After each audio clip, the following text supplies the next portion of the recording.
Congratulations, ladies and gentlemen, you have done it. You have finished physics class. Almost. There's still this giant thing in the way. It's called an exam. So, I decided rather than putting together a multi-hour single review session, I'm just going to produce a series of videos on different topics that should hopefully help out. A little bit about your exam. There is a 3-hour time limit.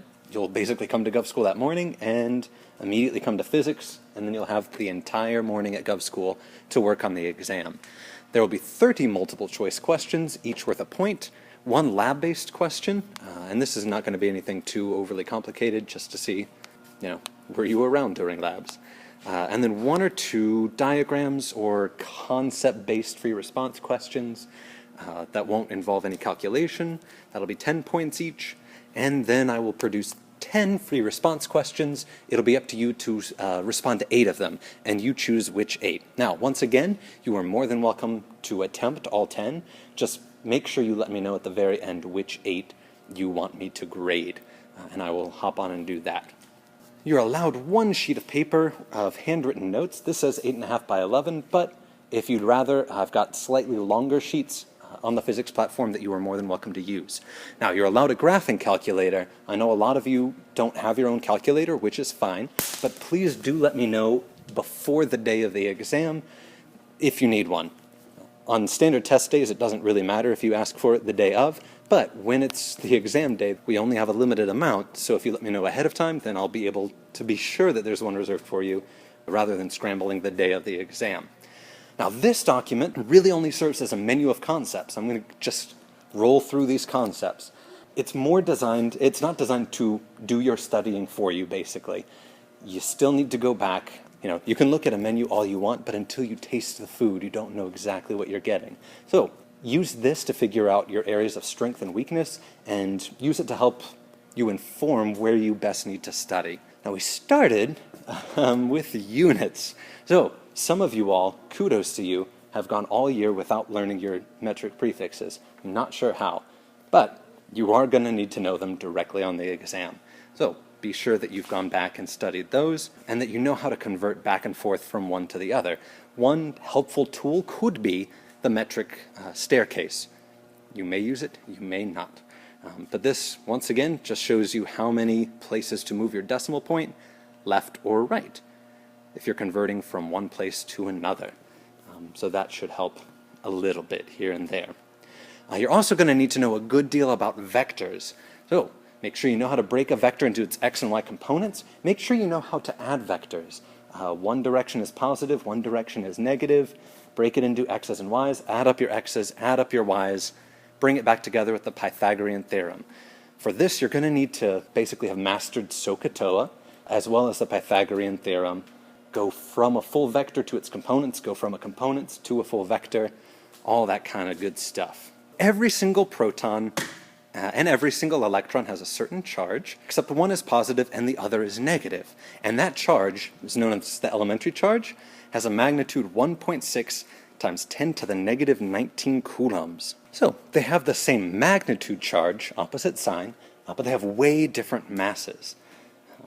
Sometimes you'll just see this denoted as a little e. Now, I'm going to give you that 1.6 times 10 to the negative 19 coulombs number on the exam. But just like on all the tests, I'm only going to mark it as the elementary charge is this. You have to know what the elementary charge actually means. A few other things you need to know about charges. All charge is quantized. That basically means that I can have 1 excess electron, or 2 excess electrons, or 3 excess electrons, but I'm not going to have 1.5 excess electrons. So it's all going to be integer multiples of that elementary charge. So 1 times 1.6 times 10 to the negative 19, 2 times 1.6 times 10 to the negative 19, all that. Charges are also conserved. That basically means I'm never going to gain or lose charge without transferring it somewhere else. And also, if an object is neutral, that just means it has an equal number of protons and electrons. Doesn't mean it has no charged particles making it up. So the way to get it charged is to either add or remove electrons. And there's a wide variety of ways to do that, depending on if that object is a conductor or an insulator. So the total charge of a closed system, that means nothing's allowed to enter or leave the system, that's going to remain constant at all times.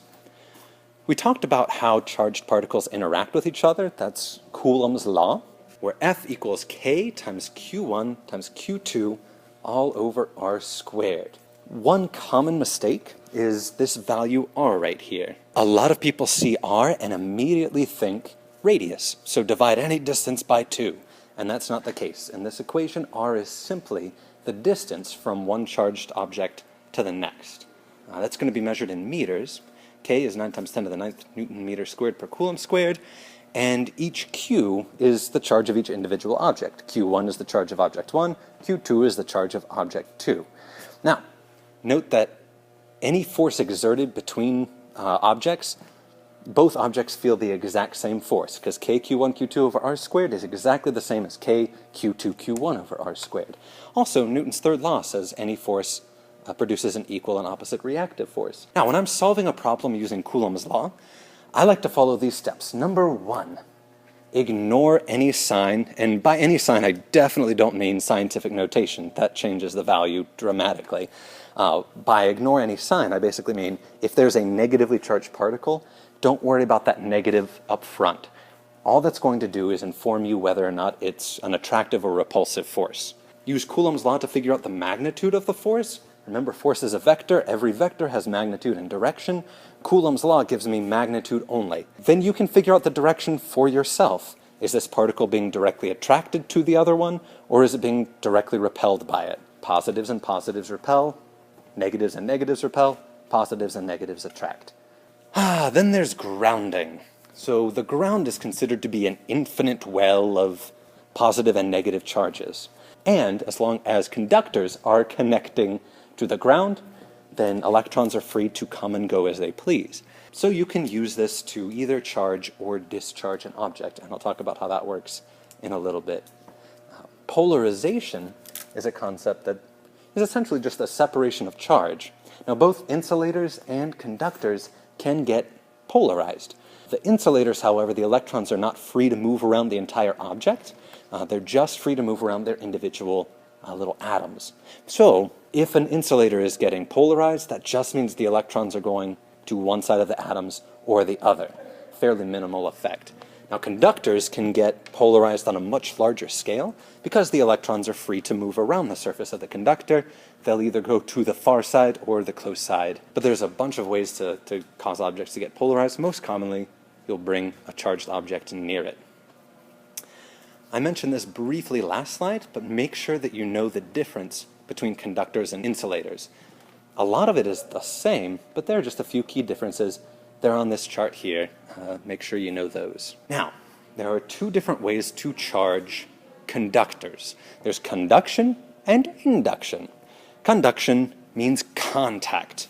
Conduction, contact. So basically you're touching, an uncharged conductor with a charged object. That contact allows the electrons to flow onto the conductor, and it will become charged. Or they can flow off of the conductor. Just depends.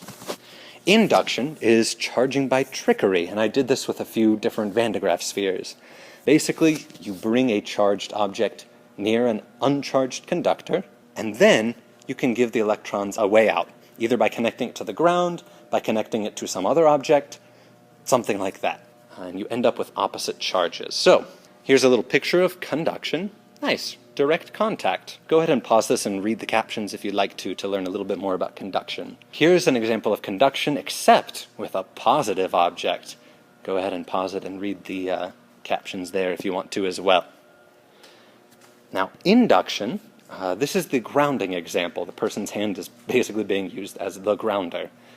You just hold a charged object near the conductor, that conductor becomes polarized.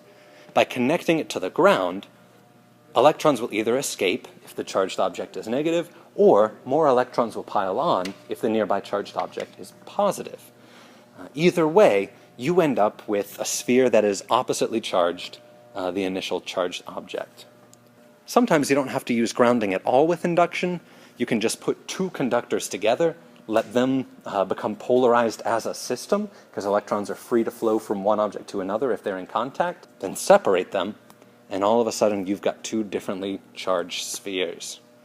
Cool. We then moved on from forces to talk about electric fields. These are pretty much just maps of forces that a positive charge would feel.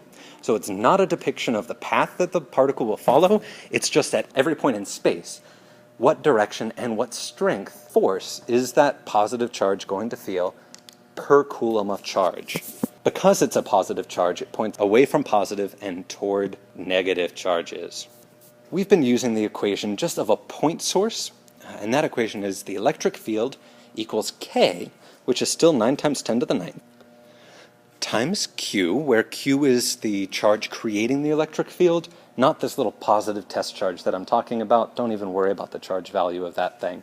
That's just to help with the concept of what an electric field is in the first place. R is the distance away from the charge that you want to measure the electric field, and E is the electric field strength, which once again is in units of newtons per coulomb. That will tell me for every coulomb of charge I put here, how many newtons of force will it feel. Once again, both forces and fields are vectors, so like I mentioned when I talked forces, you want to ignore negative values at first, figure out the absolute value of the magnitude, figure out the direction for yourself. With forces, either attractive or repulsive forces. With fields, you're going to want to figure it out by thinking about whether the source charge is positive or negative. Field lines point away from positive and toward negative. We talked voltage. Now, voltage is simply the amount of energy per coulomb of charge. So electric field is the amount of force per coulomb of charge in a little area of space. Voltage is the amount of energy per coulomb of charge in a region of space. So you can find the voltage due to a source charge Q, as just K times Q over R. And that's it. What's really nice about voltage is that it's not a vector, it's a scalar. So, unlike my advice for forces and fields, with voltage or energy, you cannot ignore negatives, solve for just the values, positive or negative, and that is it. If you've got multiple charges, then each one contributes a certain voltage, positive or negative. Add up all those numbers, and that is it. That's the overall voltage at that point in space. So, quick reminder about vectors versus scalars. If you're dealing with electricity and it starts with an F, forces or fields, it is a vector. The scalars are energy and voltage. So take a look at this list and make sure that you treat vectors and scalars appropriately. Then we closed off this unit talking about capacitance. So, Q equals C delta V. That means charge equals capacitance times the change in voltage between the plates. So as a reminder, a parallel plate capacitor has parallel plates. One plate will gain a positive charge, one plate will gain a negative charge, but the absolute value of the charge on each plate is the same, and that's defined as Q. A common mistake, once again, is because there are two plates, a lot of people want to divide Q by 2 or multiply Q by 2. Forget about that. Q is just defined as the magnitude of charge on one of those plates, and that's what's used in the equation here. C is the capacitance, that's just the ratio between charge and voltage, and delta V is the change in voltage between one plate and the other. Right? That's about it for electrostatics. Tune in next time when we will talk DC circuits. Yes,